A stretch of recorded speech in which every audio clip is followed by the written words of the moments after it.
রঘুনাথগঞ্জ তথা জঙ্গিপুরে যে অশান্তি হয়েছে, বিশেষ করে রামনবমীতে, সেই অশান্তির আগে থেকে বিভিন্ন জায়গায় সোশ্যাল মিডিয়ায় উস্কানি দিচ্ছিল অনেক সোনাটুনি বাচ্চা বাচ্চা ছেলেরা, এবং অনেকের গোপদারি গজায়নি, মানে 14 থেকে 24-এর মধ্যে বয়স। না ধর্ম বোঝে না রাজনীতি বোঝে।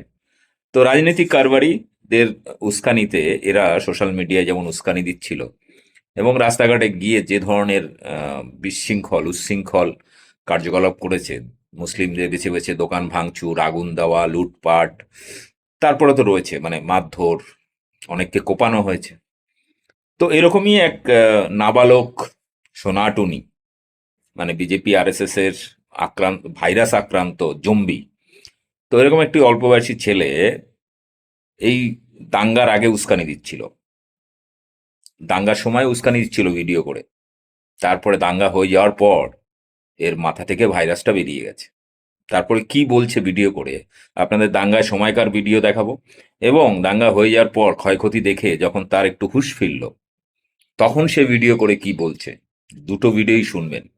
প্রত্যেকে ভিডিওটি বেশি বেশি করে শেয়ার করবেন, যাতে বাকি ছেলেদেরও একটু বোধ বুদ্ধি বাড়ে। এই রাজনৈতিক কারবারিদের উস্কানিতে সোনাটুনি টুনটুনি বাজার শব্দে দাঙ্গায় ঝাঁপিয়ে পড়বেন না, তাদের নিজের এবং অন্যের ক্ষতি কিন্তু হবেই। দেখুন, এক সোনাটুনি জঙ্গি দাঙ্গার সময় কিভাবে উস্কানি দিচ্ছে ভিডিও করে, আবার দাঙ্গা হয়ে যাওয়ার পর একটু মতিভ্রম যখন কেটে গেল তখন কি বলছে। প্রত্যেকে শোনা উচিত। সম্পূর্ণ ভিডিও দেখুন, ব্যাপক শেয়ার করুন। যারা রেলি থেকে বাড়ি পালালি তারা বাড়ি চুরি পর বোকালান।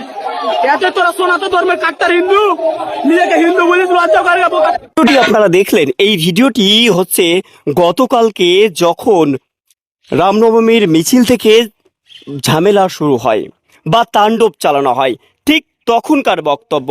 আর তাণ্ডবের পরে কি বলছে শুনুন, কিভাবে ঘটলো এই ঘটনা। হ্যালো বন্ধুরা, তো এই কথাটা বলতে চলেছি কালকে যে রঘুনাথগঞ্জের ঝামেলা হলো সেই ঝামেলার ব্যাপারে। আর এই কথাটা আমি কোনো জাতের জন্য বলছি না, ঠিক আছে, যেটা সত্যি সেটা বলছি।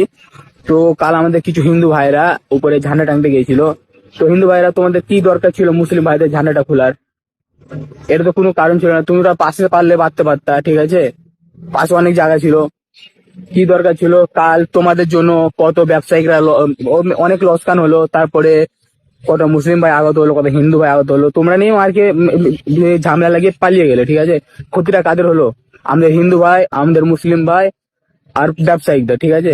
তোমরা সত্য হলো এর আগে কোনোদিন রঘুনাথগঞ্জে আমাদের হিন্দু মুসলিমের ঝামেলা হয়েছে?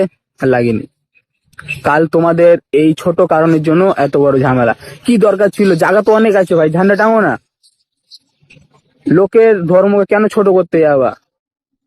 নিজের ধর্ম নিজে পালন করো। তোমার কাছে যেমন তোমার, আমাদের কাছে বলছি, আমাদের কাছে যেমন আমাদের রামের ধর্ম সমান, ঠিক আছে, বড়, তেমন ওদের কাছে ওদের ইসলাম ধর্ম বড়, ঠিক আছে। কি দরকার ভাই এরকম ঝামেলা করার? কাল তোমাদের কারণে এত বড় ঝামেলা হলো। তো চলো ভাই, দেখা হবে আবার পরে।